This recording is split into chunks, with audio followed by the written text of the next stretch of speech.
maker. I've been a late night player. I've been broke as a joke. I've been a money maker. I've been a record breaker. Taking credit as an educator. I've been known to spit the flows and make it shaky, shaky thing. Popping, locking, stopping, let it hang. Watch us as we drop this hip hop, it's like it stings. We make the whole room drop and everybody sing. We want the funk. We gotta have that funk. We kick it old school. We think we're so cool. We take it back to the past. We gonna act a fool. Up jumps the middle finger, make my yay. Fan-atical View. I am your host, Scott D. Lewis, here live Can you hear me? in studio, Comcast Cable, Channel 23, downtown Danbury, Connecticut, on this August 24th. The month is just flying by as the kids are getting nervous. What are they going to do? Summer is really coming crashing down upon them, and they'll be back in school next week. Oh, that'll be terrible for all the adults in the area. Kids back in school. Right. Hear me? But it was a pretty nice, beautiful day today. Yesterday, the heat wave of earlier in the week has subsided somewhat, and we were settling into maybe some late summer nice weather, and that is good for us. We are, of course, live. 203-792-4101 is the number, here until 7 o'clock. If you want to chime in, give us a call, let us know what's on your mind. We will be happy to talk to you. I will say hello to my right-hand man, Mr. Bob Rowe Jr., who is in the correct seat for a tonight, change. as we continuously play Musical chairs. What's going on there, Bob? Not much, Scott. You know, keeping busy with stuff. I hear you. Weather's been perfect. Yeah, last couple of days were really nice, and it's supposed to be nice tomorrow as well. Bob's show Spotlight on Tuesday nights at 9, Wednesdays at 12. He has something going on with the commemoration of the events ending World War II. Yes. Where did that? That was at Rogers Park's Rose Garden. Oh, yeah? Okay, so you can see that on Spotlight On. Our director is back, Mike Toohey, and his show Expose Cinema, Friday nights at 9, Wednesdays at 1. We'll see if Mike the Met Maniac makes it out of traffic in time before the show ends. We will see about that. Maybe we'll get a strange call. You never know. And maybe we'll get a strange call. He threatened to come down to the studio, but of course he hasn't shown his face down here since he came in through the confetti after the Super Bowl win by the Patriots. A couple things to mention. We have the NYRA event coming up that Bob's involved with every year. Yes, we are. Southern New York Racing Association reunion. Vintage race cars on display. Let's see. I will be switching a microphone real quick. Let's see if that helps. Okay, I can hear him now. I've lost my piece here, but we're going to go with it.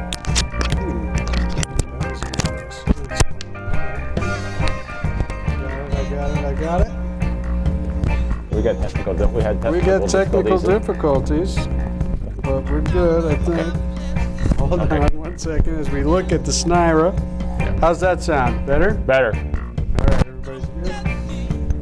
So, all right, sorry about that. Microphone difficulties, but we're good right now. So the NYRA, so what's going on? The 17th of September, Bob? Yes, it is. 11 to 4 over at the PAL building in Haystown Road. Is our boy Dave King going to be performing Yes, he will again? be. How many years has he done that, you think? Oh, well, let's see. Since he wrote the theme song for us.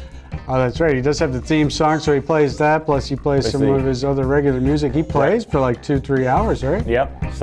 He starts about noon and goes till right till about 4 And he usually has to hold you off from joining in, right? Yeah. You do a couple duets with him, and you do a couple, and then he says, "Okay, that's enough, Bob," and you try to do like 3 or 4 more. No. That was only at my wedding. I haven't done anything since then. Ah, yeah. So September 17th, NYRA is the thing. We'll be talking about that over the next couple of weeks, but that is always a good event. Any racers, any old timers going to be down, you think? Oh, we usually get an average about 40 drivers and about 45 cars show up. So. Okay. So that'll be going on. Hopefully there'll be some nice weather. Oh, I hope so. And it'll be a good day. And the other thing we want to mention, the first annual Thomas Moose Lynch Memorial Softball Tournament. Yes. A first responder tournament in memory of Moose, number 13, Friday, September 8th and Saturday, September 9th at Rogers Park. Food, raffles, memorial t-shirts, fun, all proceeds to benefit Moose's family. Yeah. You want to talk about the Moose a little bit? Yeah, Moose was a great guy. Who passed away a couple months ago now? Yeah, right when we were going to Florida. Oh, that's right. And he's Jolene's uncle. Yes. And he's just a guy that's been on the scene a lot at all the local sporting events. Oh yeah, he's in the Softball Hall of Fame. He's in countless. He was a volunteer. He was a paid fireman for 30 plus years. So I don't know if you can see that, but there's a nice shot of him. Big guy. I guy. actually had that shot in full color at the store. Oh, do you really? Yes. Number 13. I'll have to look for that so we can get it into the show. Yeah. Get an image offline and put it onto the show as well. So that is coming up. What is Labor Day next weekend, and then the weekend after that? Yeah. And it's Saturday and Friday. Yeah, Friday and Saturday. Yep. Okay. So we'll talk about that again, I'm sure. But the Moose, head on down there. It'll be good. Yeah. Food and everything will be happening. Maybe they'll have the beer stand open, you think? I don't know. I'm sure the Moose enjoyed a few beers. Oh, yes, he did. Actually, his favorite drink was? What's that? Arizona iced tea and vodka. There you go. Not a bad drink, especially on a hot summer day. Oh, yeah. All right, speaking of other local events, I am happy to say that my time has finally come. The Connecticut Cultural Alliance of Western Connecticut Accessible Art Project, which is in, I believe it's 7th year, I want to say. Okay. And I submitted some photos from my road trip last year, and I've had them framed and printed thanks to Ray down at Bethel Photo Works and also the guys over at Art and Frame in Danbury. But the Accessible Art Project and my show will be the 4th one on display at Hancock Hall. I know where that is. Over in Danbury. They've had 3 shows. Each one runs about 6 weeks, so mine will be up starting Monday through it's about the 2nd week in October. So I'm happy to be a part of it and happy to get my artwork out there as you're looking at some of the shots that I did select and will be in the show. All random things I took while driving out west and back, and also down south and back. 2 different trips last year, and a couple even while commuting, as this one right here is on the New Haven Bridge. So, because I do a lot of driving throughout the state as well, so it's been a kind of a work in progress, this show. Just to mention some of the locations: Bethel Public Library, City Center of Danbury, Danbury City Hall, Danbury Public Library, Hancock Hall, Hodge Insurance Agency, Mothership Bakery, and the YMCA Escape to the Arts in Danbury are the locations this year. Different locations every year. Some of them probably repeat, I would imagine. But I know some of the locations are different this year than they had last year. Scott, do they move any of your artwork around any place else or no?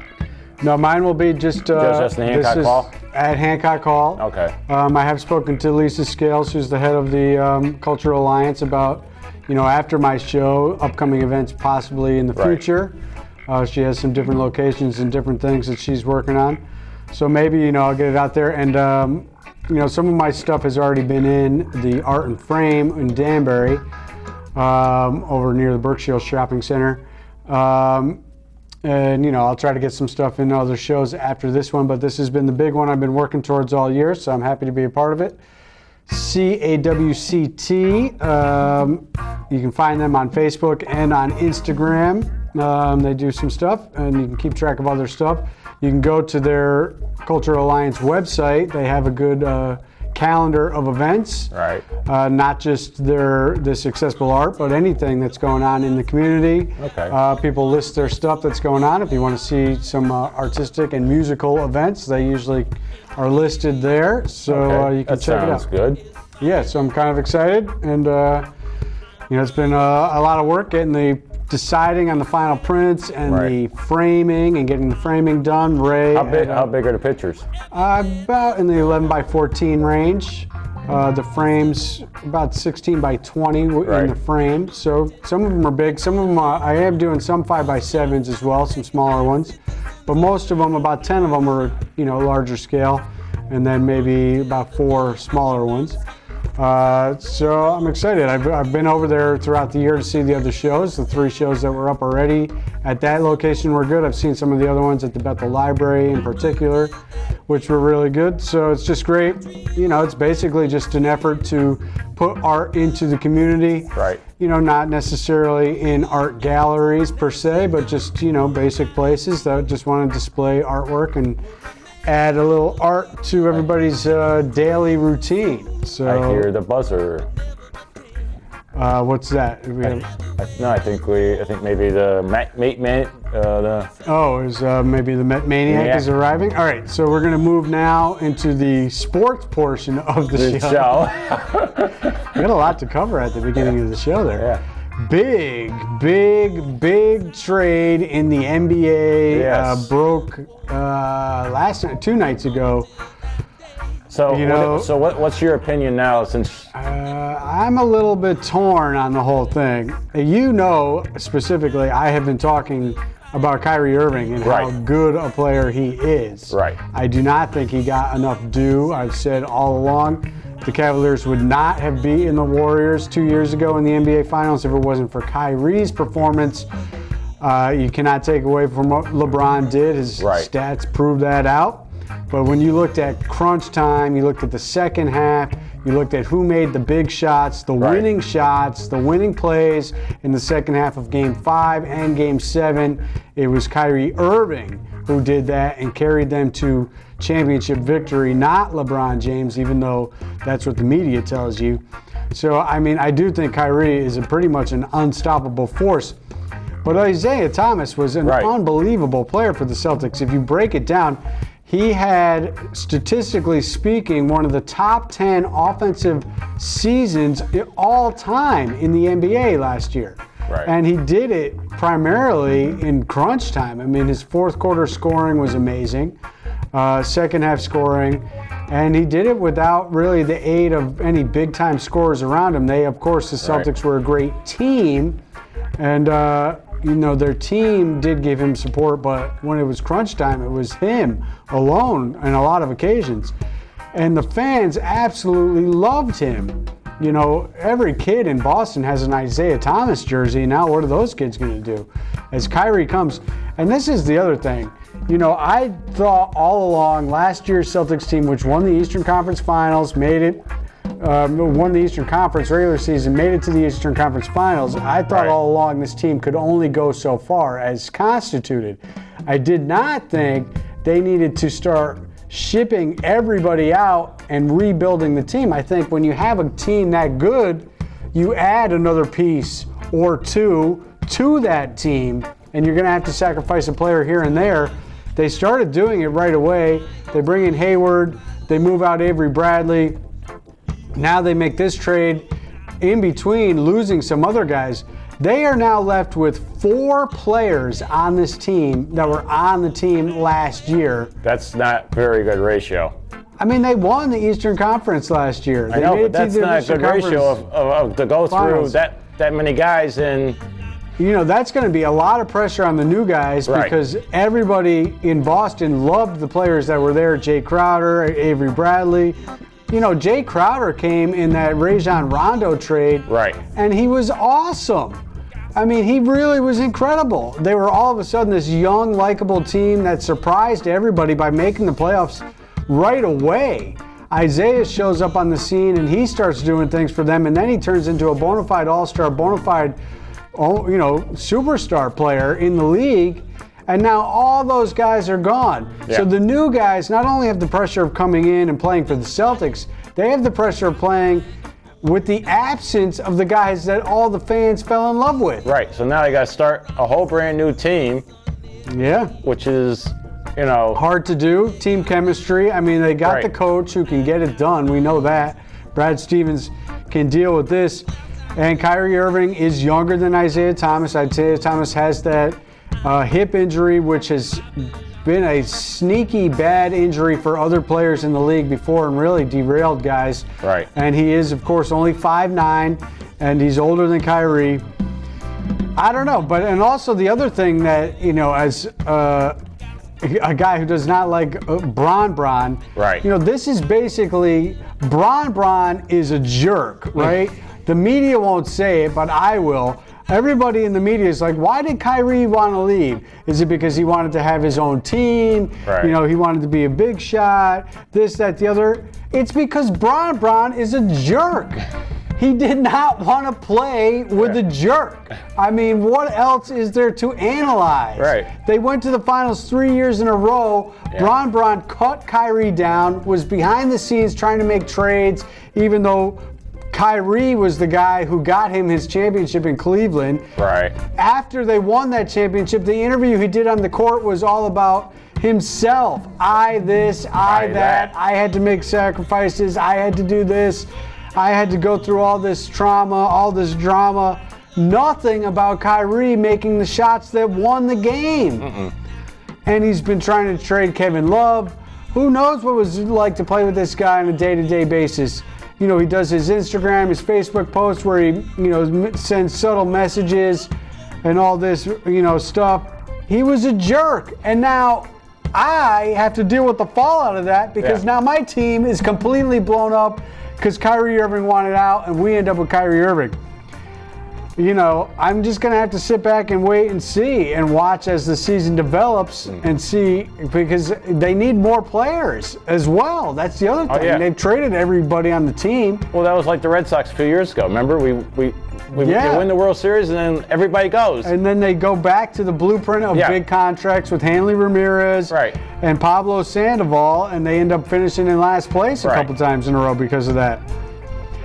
So very interesting. I wonder how Jae Crowder is going to feel playing with J.R. Smith.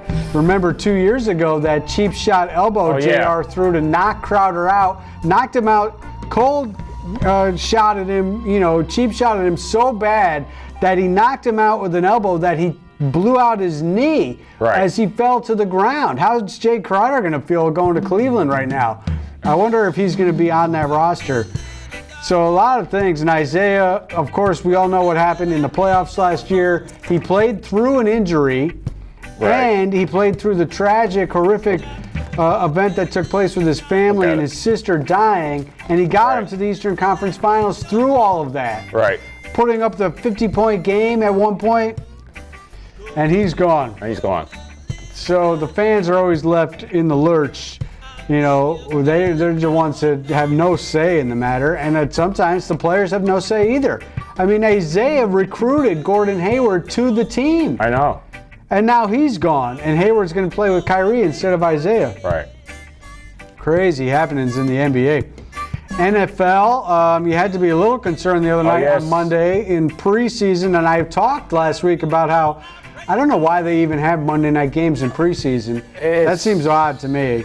I mean, did anybody even watch that game? Probably not. But Odell goes down with an ankle injury in that game. Seems like it's not serious. I would think he probably won't play this week, but you think he's practicing already? He's been back in practice? He's probably practicing, but he's probably on day-to-day. Right. So they something play, to keep your eye on. This weekend. And he will be a target in every game. Everybody, you know, nobody likes Odell in his braggadocious way, and he is going to be a target. I did hear Boomer Esiason say that he thought the reason he got hurt was because your QB there, Eli, with the inaccuracy, led him into harm's way on 2 separate occasions, and the second time was when he got hurt. I'll be interested to see who plays on this weekend. Right. It was a surprise in New England that Gronk played. He hasn't played a preseason game in about 3 years, and he showed up and he played in Houston this weekend. So NFL preseason continues week 3. As the season fastly approaches. Yeah, when's opening night? It's a Thursday, 2 Thursdays, I believe, maybe 3 Thursdays from now, against the Chiefs, Patriots-Chiefs. Our boy Fatty Roots and our former Evil director Kevin Gallagher, Chiefs fans. Oh. The Sheffies cooking it up, trying to cook up a victory in Foxborough opening night. You want to get you going? I will not be there. We'll be here. We might be here, hopefully. I did want to mention also tennis. We will get to baseball in a second. Tennis, Connecticut Open is going on, a good event that takes place at Yale University up in New Haven. Been some good action this week. It is a nice lead-in to the U.S. Open, which starts next week. But some good women's tennis on display up there in New Haven this week. And the weather has cooperated. It was a little hot early, but the last 2 days have been great conditions for the players. And it should be good tomorrow. Hopefully no rain on the weekend. I think all weekend's supposed to be nice. That'll be good. We see Jeannie Bouchard right there. So it is a nice lead-in for the U.S. Open next week. And the big news for the U.S. Open, finally, at long last, it's been over a year and a half since we saw Maria Sharapova play in a big-time event. She is back in the U.S. Open this weekend, so we'll get to see how she does. And, of course, Roger Federer on his rebirth tour this year, tearing it up. He will be the favorite in the men's side. I do also want to mention a couple other things. We will get to baseball and the Yankees brawl today. Soccer, the New England Revolution, unbelievable. It is late in the season and they have yet to win a road game. They were up 1-0 at Yankee Stadium against NYCFC the other day. I was watching this game in the second half, up 1-0. They gave up the game tying goal and the game losing goal in stoppage time. So they go winless again against NYCFC. They remain in 10th place, 29 points. The 6th seed has 36 points, so they're still desperately trying to find their way into the playoffs. Does not look good. If you can't win on the road, how are you going to make the playoffs? Unbelievable. I'm not sure. But NYCFC is in second place with 46 points. Toronto is the first place team with 53.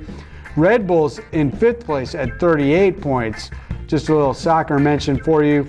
And at long last, the despicable display of, I don't know what you want to call it, the lead up to the Mayweather McGregor fight this weekend. Does anybody really care? Sunk to all-time lows, racial slurs, homophobic slurs, you name it, they've had it. Leading up to this fight that's really an exhibition if you ask me, and if you ask Rocky Marciano's kids, because Mayweather can break the record for most fights without a loss, which Rocky Marciano fought, and I think his kids do have a point. I mean, this is listed as a legitimate boxing match, but one of the guys in the match has never boxed before. He's, you know, so it is kind of an exhibition. So basically, it'll be it could last Mayweather 5 minutes. Says he's going to learn the hard way. I don't know what's going to happen. As of right now, I have no intention of watching the fight. If I get a call from somebody, maybe I will, but I'm not going to throw down any money. I threw down money for Mayweather-Pacquiao a few years back at my former Cinco de Mayo party, and of course I did get the money was chipped in that night from the buddies, but the bill came a month later and that money was long gone, and I was like, oh no, $100, what was I thinking? All right, let's move on. The Yankees lost today 10-6. The Yankee brawl. And they also lost the fight as Miggy Cabrera and Austin Romine were both ejected after Joe Girardi was ejected previously. It all started because Gary Sanchez hit his 4th home run, and you know, the Tigers were not too happy that he was making Tiger Stadium his personal playground. So they plunked him, which of course led to the Yankees throwing behind Miguel Cabrera.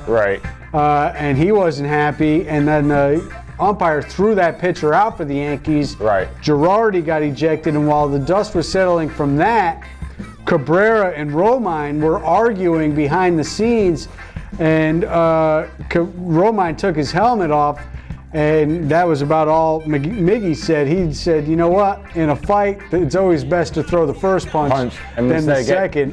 So he went at it with Romine, took him to the ground, punches were thrown, benches were cleared. Yankees lose 10-6, so they are currently 5 out of the Red Sox, who do play tonight in Cleveland, looking to take 3 out of 4 in Cleveland. They've taken the last 2 after losing that first one in disappointing fashion winning 4-3 late in that game. But the Bethel kid, Matt Barnes, who is now on the DL, struggled in the 8th inning, which led to the Indians rallying and then winning on a walk-off bunt error in the 9th. Not good, but Barnes joined some of the guys on the DL. Pedroia is still there. Price, we know, is still there. Jackie Bradley Jr., who we see right there, who's been hot lately, sprained his thumb on an awkward slide. I think we have a picture of the slide as well in that series against Cleveland. So a little disappointing that Jackie Bradley Jr. had been getting a little hot lately. Has to sit down for 10 days, but hopefully it's not a serious injury to his thumb and he can come right back. Also wanted to mention Judge, his strikeout record, 37 straight games. He finally broke the record, broke that streak, Well, right? he got a little help as they pulled him after the 7th inning. Right. So they did not let him get that extra at-bat, which we saw he got the extra at-bat against the Red Sox, which led to that streak continuing as he struck out in his last at-bat the other night. In the Red Sox series, Red Sox did take 2 of 3 from the Yankees again this past weekend. They got 4 more with the Yankees in the Bronx next weekend, Labor Day weekend. Another one of these great, wonderful 4-game series that I just loved so much. Sit there and listen to all the... 4 games. I mean, it's too much. But Judge did set the record. Right. 37 straight games with a strikeout. He got a little help from his manager pulling him in the 7th inning. They're at 68 and 58. So they are now 5 out behind Boston in the wild card. That puts them 3 up, I believe. 3 up in the wild card. The Twins are now the wild card team. Every week it's a different team, Bob. 65 and 61. Okay. Half a game up on Kansas City and Anaheim. Seattle's 1 out and Texas is 2 out. The Red Sox, of course, 73 and 53 in first place. And, you know, we'll see if they can get healthy coming down the stretch. They'd like to get Pedroia back. I don't know if they want Price back so much. This winning streak they've had has coincided with him going down. But we'll see what happens. And they're 3.5 up on the Tribe for the 2nd seed and 4 behind Houston for the 1 seed as far as seeding goes in the American League. In the National League, Dodgers 89 and 36, unbelievable record. How about this? Last night, Rich Hill takes a no-hitter into the 10th inning. Yeah. He goes no-hit through 9. And the night before. Well, I'll get to that in a second. He goes no-hit through 9, and it's 0-0. He comes back out in the 10th, gives up a walk-off home run to the Pirates, and they lose 1-0. He loses the perfect game in the 9th on an error, and the no-hitter in the 10th on a home run loss. The night before, oddity was Pfister for the Red Sox gives up a leadoff home run to start the game and then goes no hits for the rest of the game, complete game. Rich Hill does the opposite in a loss for the Dodgers. Nationals are, first place, and the Cubs a little bit hot right now with the Brewers right behind them. Wild cards remain Rockies and Arizona. We are out of here. We'll be on next week. Probably. We'll see. We've been doing this every week a lot lately, so we'll see.